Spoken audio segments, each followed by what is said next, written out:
2017 میں اس کا آغاز ہوا۔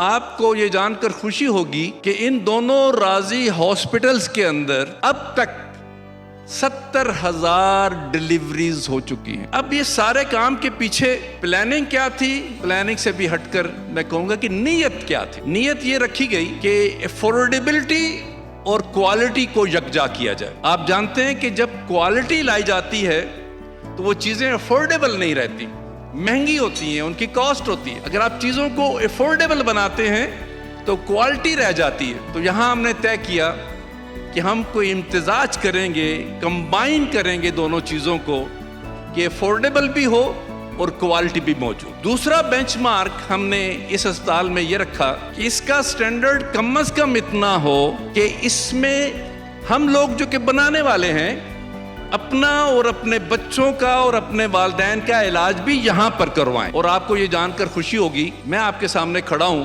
میرے 5 گرینڈ سن چلڈرن ہیں، پوتے پوتیاں اور نواسے، الحمدللہ۔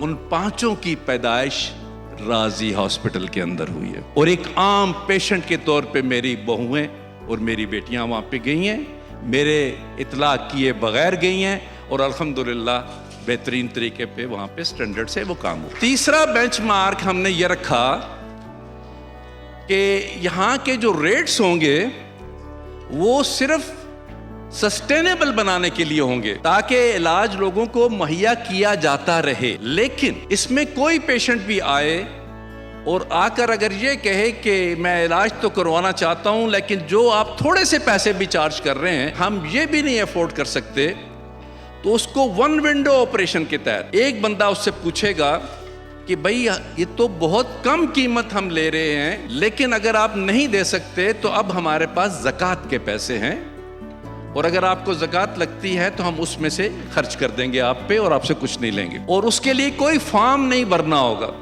صرف آپ نے خود کہنا ہوگا کہ مجھے کوئی اعتراض نہیں ہے اگر زکوٰۃ کے پیسے لگیں۔ کہانی یہاں ختم نہیں ہوئی، کہانی آگے چلتی ہے۔